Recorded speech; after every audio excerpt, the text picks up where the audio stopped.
I feel like I'm spoiled here. I feel so spoiled here. And then I have this. Ooh, absolute domination. I had an estimated rating. All right, my chest is feeling decent right now, so hopefully we can get a nice win, especially with black. I don't win as much, or it doesn't feel like I win as much with black. Or maybe it's just like how dominant the wins are. I don't know.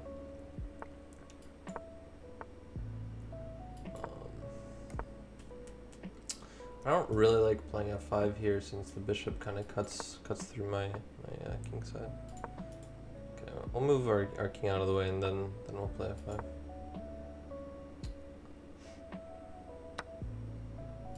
Okay, obviously we take with the knight. Putting a knight on this square seems really natural to me, especially since this pawn's hanging right now. Okay, I mean, this just seems very natural. Oh man, like what do I feel like I'm spoiled here. I feel so spoiled here.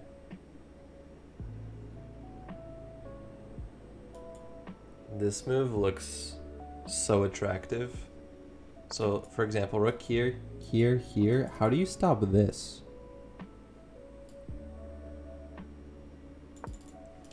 Isn't queen d6? I mean, queen d7 just KO? What's the move?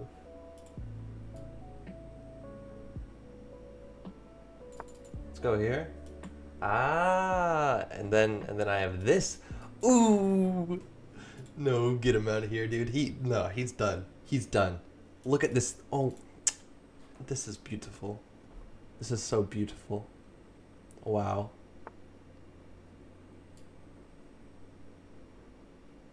Take. And if he takes, I take back with check. I take with check. Oh, and he resigns. Oh my goodness, 17 move game. Absolute domination. That felt great. Oh man. Also, my rating is a bit higher. I've been playing a little today, and I've been winning a lot. I mean, my Jobava has been improving a lot. I've been studying it a lot harder. I have the game review set to maximum since I noticed like the lower depths like miss some stuff usually. So, oh man, it looks good today. Oh, the game review looks good today.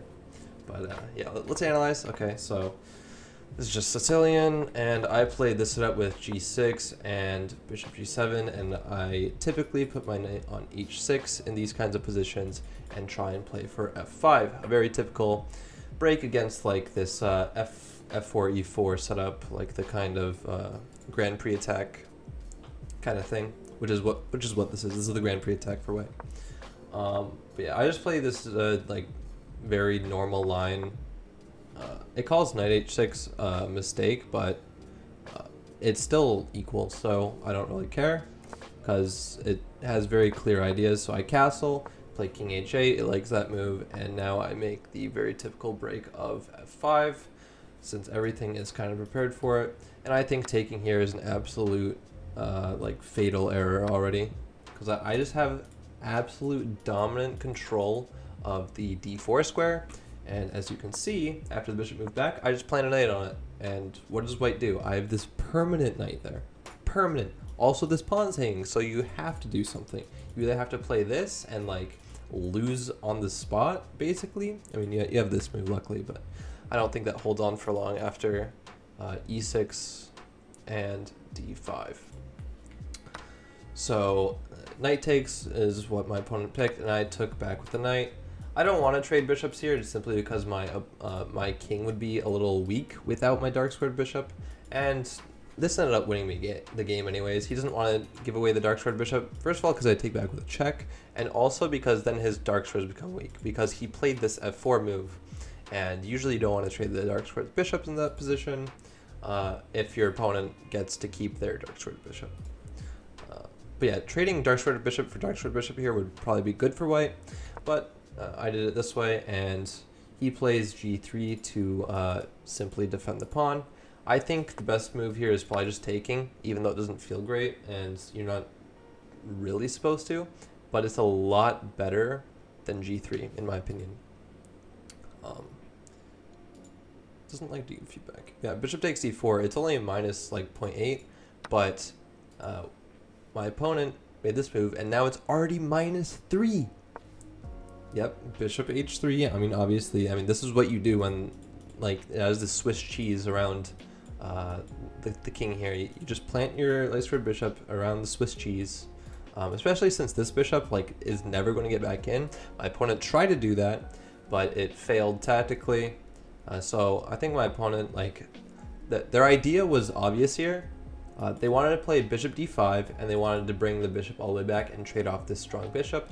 But I am one move too quick with queen to d7. Best move! That's awesome. I'm proud of that move. Best move.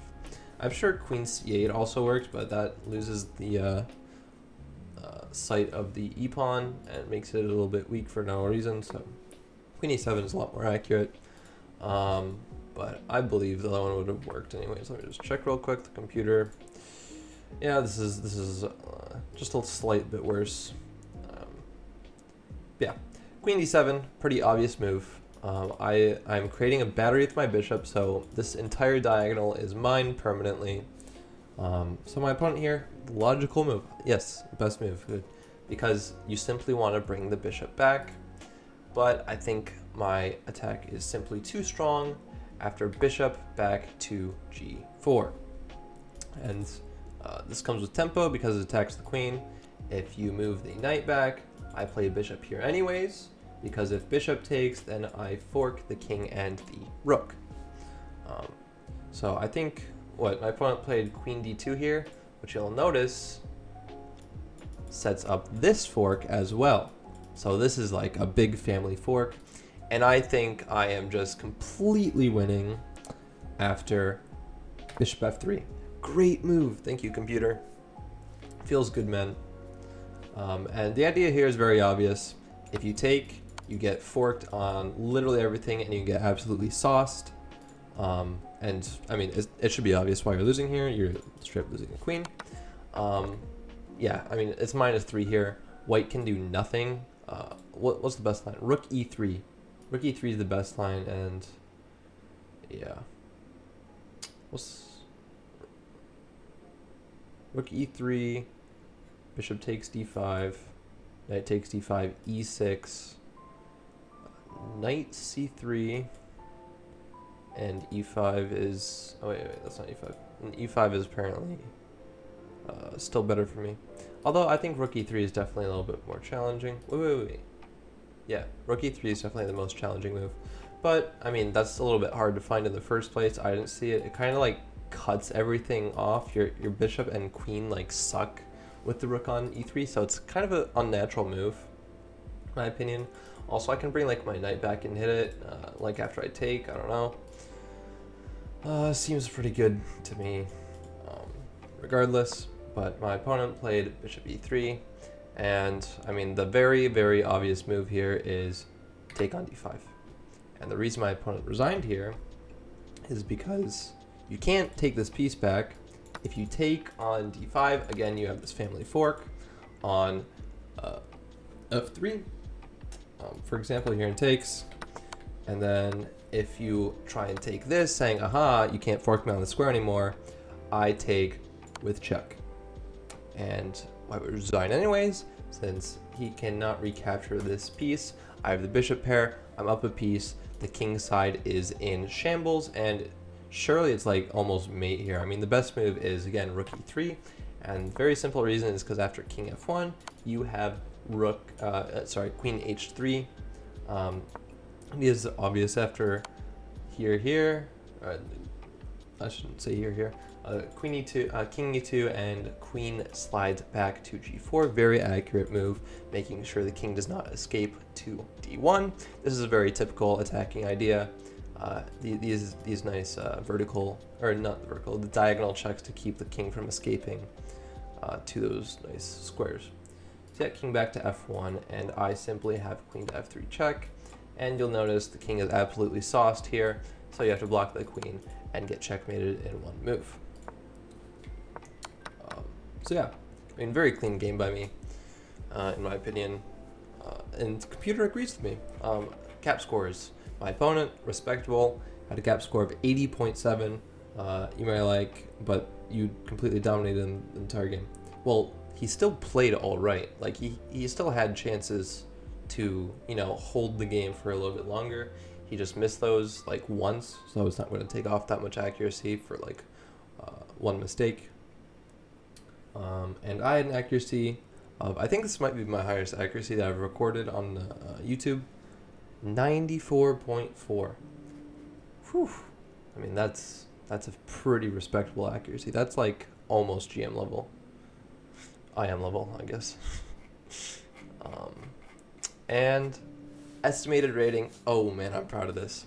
Opponent estimated rating, 1950, very respectable, and that's even 200 points, or almost 200 points above their actual rating. So kudos to my opponent. Even though it was a tough game, you still played pretty well. But me, I had an estimated rating of 2,500. That is GM level. That's a GM level estimation. And I'm not speaking like super GM level. I mean, this is like the average GM level, not you know, Hikaru, who's like 3,300 or whatever his blitz rating is right now. But yeah, very nice game by me. Played pretty accurately. Got a nice accuracy, got a nice estimated rating. And I don't know, every move just felt kind of natural here. Even though the opening wasn't exactly the cleanest I've ever had. Everything just felt kind of natural and easy to play here. And the ideas were very clear, especially after G3. So yeah, I hope you enjoyed the video.